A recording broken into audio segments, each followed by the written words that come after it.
অপূর্ব সুন্দর একজন মহামানবের কথা আছে, ইউসুফ আলাইহিস সালাম। আমরা সূরা ইউসুফ পড়তে শিখি নাই এখনো। আমরা সবাই মনে করি সূরা ইউসুফ মানে হচ্ছে ইউসুফ জুলাইখার প্রেম কাহিনী, আমরা এটাই মনে করি। সূরা ইউসুফকে আল্লাহ পাক সবচেয়ে শ্রেষ্ঠ উপন্যাস বলেছেন, আহসানুল কসাস। একটু গভীরভাবে পড়ে দেখবেন অর্থগুলো। এটা ইউসুফ জুলাইখার প্রেম কাহিনী নয়, এটা ইউসুফ আলাইহিস সালামের সাথে তার বাবার মহব্বতের কাহিনী। এটা পিতা আর সন্তানের মহব্বতের কাহিনী। এত মহব্বত যে সন্তান 20 বছর আগে হারিয়ে গেছে, যে সন্তান কূপ থেকে রাজপ্রাসাদে, রাজপ্রাসাদ থেকে জেলখানায়, জেলখানা থেকে আবার মিশরের গভর্নমেন্ট মানে পলিটিক্যাল পাওয়ার এসেছেন। বাবা কিন্তু এটা জানেন না, কিন্তু সন্তান যখন একটা জামা পাঠিয়ে দিচ্ছে, জামা, এই কমিজটা নিয়ে যাও, আমার বাবার চোখে দিও, বাবা দৃষ্টি ফিরে পাবে।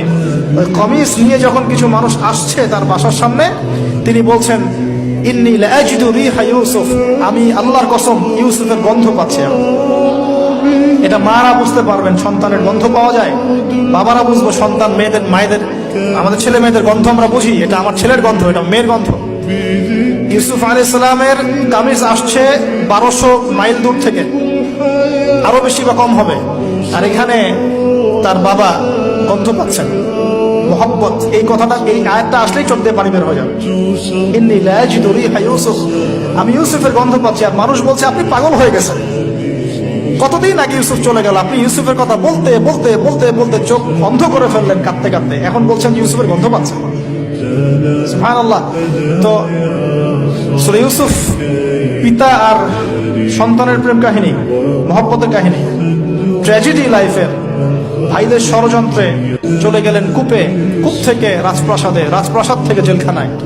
জেনার আহ্বান করছে তাকে, তিনি বলছেন, মাআযাল্লাহ, আমি আল্লাহর কাছে আশ্রয় প্রার্থনা করছি। এখানে আমরা সূরা ইউসুফ পড়তে গিয়ে ইউসুফ আলাইহিস সালামের বাহ্যিক সৌন্দর্য নিয়ে কথা বলি, তার চরিত্র, তার বাহ্যিক সৌন্দর্য অনেক বেশি সুন্দর। সূরা ইউসুফ আলাইহিস সালামের এই যে জেনা থেকে মুক্ত থাকার শিক্ষা, এটা যদি আমাদের যুব সমাজ নিতে পারে, ইনশাআল্লাহ অর্ধেক কাজ হয়ে যাবে ইনশাআল্লাহ।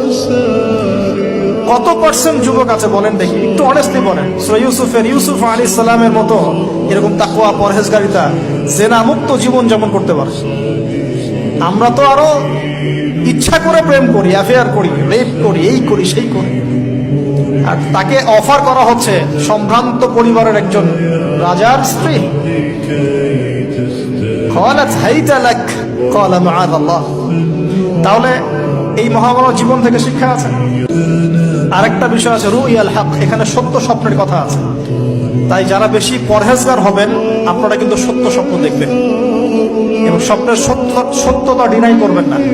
শেষ জামানায় মুমিনের স্বপ্ন বেশি বেশি সত্য হবে। যদি সত্য স্বপ্ন দেখেন, ভালো স্বপ্ন দেখেন, প্রিয়জন, কোন প্রিয় মানুষকে বলবেন।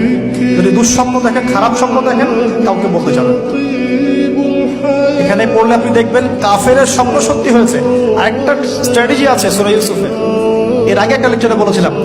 ইউসুফ আলাইহিস সালাম এমন অর্থনৈতিক পরিকল্পনা গ্রহণ করেছিলেন, যার ফলশ্রুতিতে মিশরের লক্ষ লক্ষ মানুষ দুর্ভিক্ষ থেকে বেঁচে গেছে।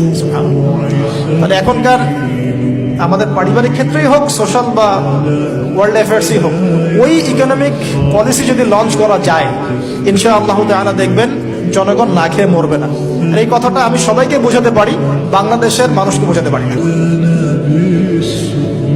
কারণ ইউসুফ আলাইহিস সালাম এখানে 7 বছর মেয়াদি একটা পরিকল্পনা নিয়েছেন। অপচয় করো না, যতটুকুতে কাজ হয়ে যায় এতটুকু ব্যবহার করো, বাকিটা সেভ করো। দুর্ভিক্ষ সামনে আসছে, তখন ইনশাআল্লাহ বেঁচে যাবে তোমরা। তাহলে সূরা ইউসুফ থেকে আমরা শিখলাম কি? রুইয়াল হক, সত্য স্বপ্ন, ক্যারেক্টার। আমরা শিখলাম এখানে চরিত্র পবিত্র রাখার ব্যাপার, শিখলাম পারিবারিক বাবা সন্তানের মহব্বত। এক্সট্রাঅর্ডিনারি মুসলিম হতে হলে এগুলো দরকার আছে।